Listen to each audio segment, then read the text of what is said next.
I'm really happy that we see so many programs nowadays getting organized around the railways. So I think people are looking at railways more seriously. That's a good news.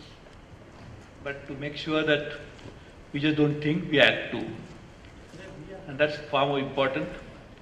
And just we keep acting without thinking, that's also dangerous. So we need to do both at the same time. Have a very well thought of agenda, a very good concrete doable action plan, a very proper monitoring mechanism, and maybe over a period of time, even a system to be put in place for rewards or some sort of deterrent for not to achieve the desired results. So we have to work on all that, and that's what I will call it as what you are discussing is a governance, reforms, and in the context of a very broad spectrum about where the India should be going. I was just coming from there and I am going back again there. There is a very interesting program going. It's 25 years of India's reform. So this is very interesting. We started reforms in 1991. Almost 2.5 decades have gone. And it's a time to look back, think about where Indian economy should be going, where Indian society should be going. Is the economy and society are working in tandem? And if the economy has to grow, economy cannot go in isolation.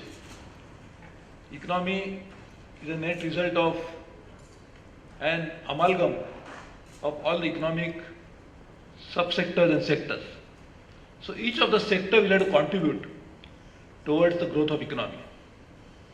And one of the most fundamental sector which has to contribute more than others is infrastructure sector.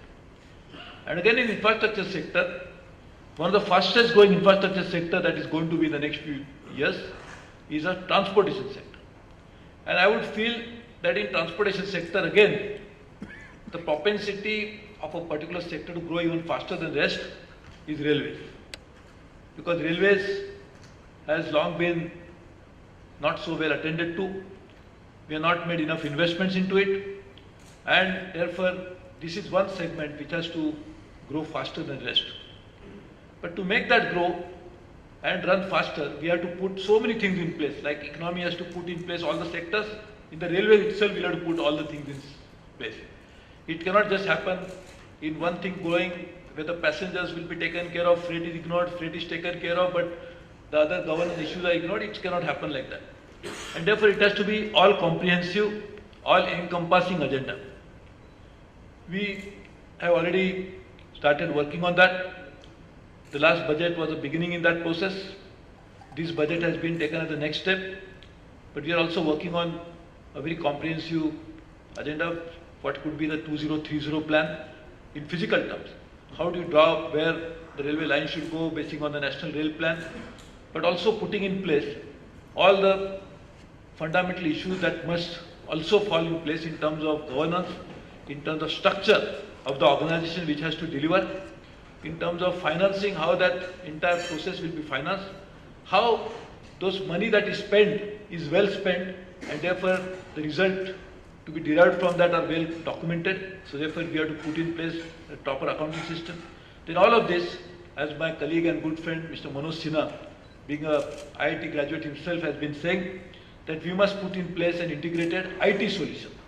We must have an ERP, so that all these operations can be properly monitored, measured, and also be implemented. So therefore all of these things we are putting in place, and to do that we have already started on many of these areas.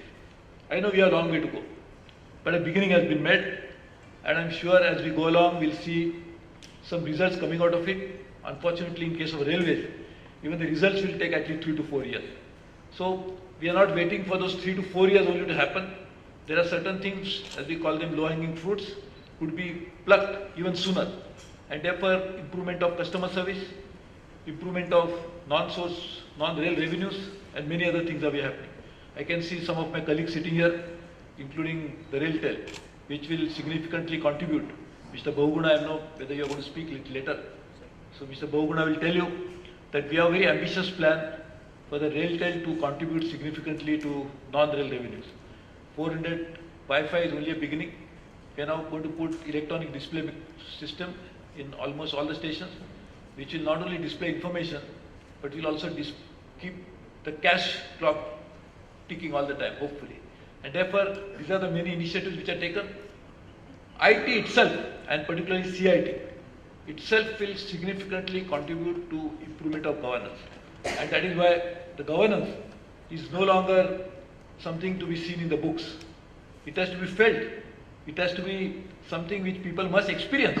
And that's why this part of that governance, which can be well documented. And I know Governance Today keeps publishing very good magazine. So that's very good. But unless we take it out of the book and put into reality, to be practiced in a manner that people can experience, this cannot happen. So one of the things that we started doing was, and all of us are working on it, is could we address the challenges, the problems, the grievances of the people on a real-time basis. So we started this new activity that people can tweet and they can get feedback and service. So this is something very interesting. People could never imagine that on Twitter people's problems can be solved. We have saved a woman in despair. We have provided milk to a child when the mother was in beri. We have been able to take care of a TT who was trying to take money, so therefore we could get him immediately charge sheeted. So many things have happened only on a real-time basis thanks to this technology that we are now working on. So the idea is how to embrace new ideas, new technology to improve governance. Because governance is nothing like saying that governance means this and we study it in public school somewhere in Harvard or even in India. That's not what governance is all about.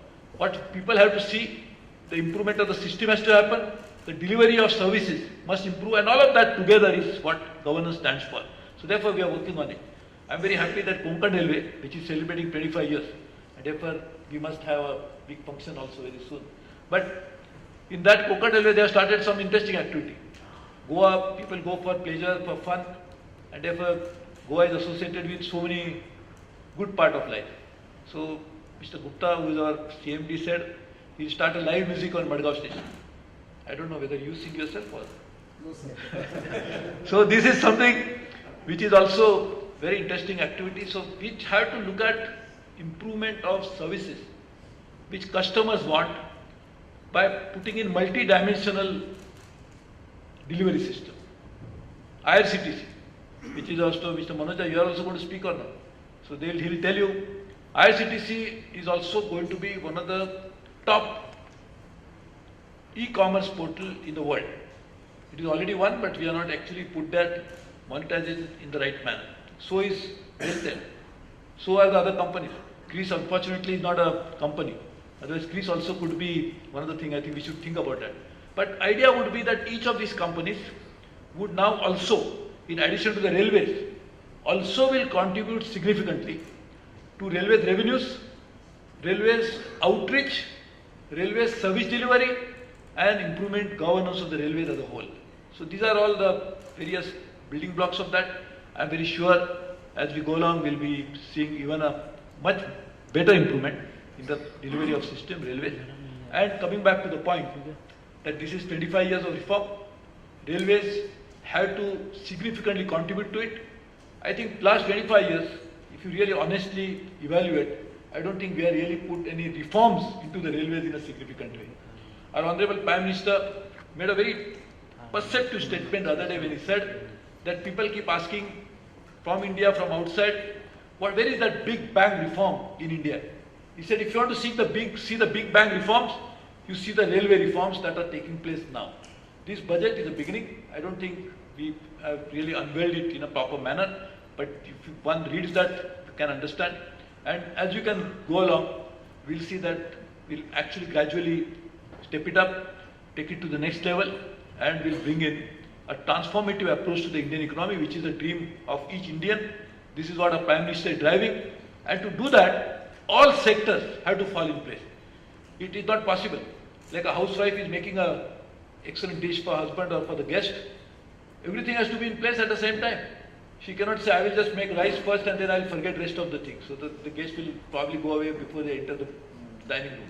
So we have to make sure that everything has to fall in place at the same time. So if Indian economy has to be at a higher growth trajectory which it's capable of and which is moving in that direction, then all the sectors have to put in place, and the railways will be the driving force of that. I can see definitely railways contributing not less than 2-2.5% to the GDP as we go along. And that's what the potential, that's what you're working on. And therefore I congratulate my friends, Shri Adhikari Brothers Enterprise and governors today for organizing the event. I am sure this will bring out some good ideas, will bring in some new thinking into the system, which also help us to make travel faster, reach destination safer, make journey better, and in the process, I am sure we'll also do business better. Thank you very much.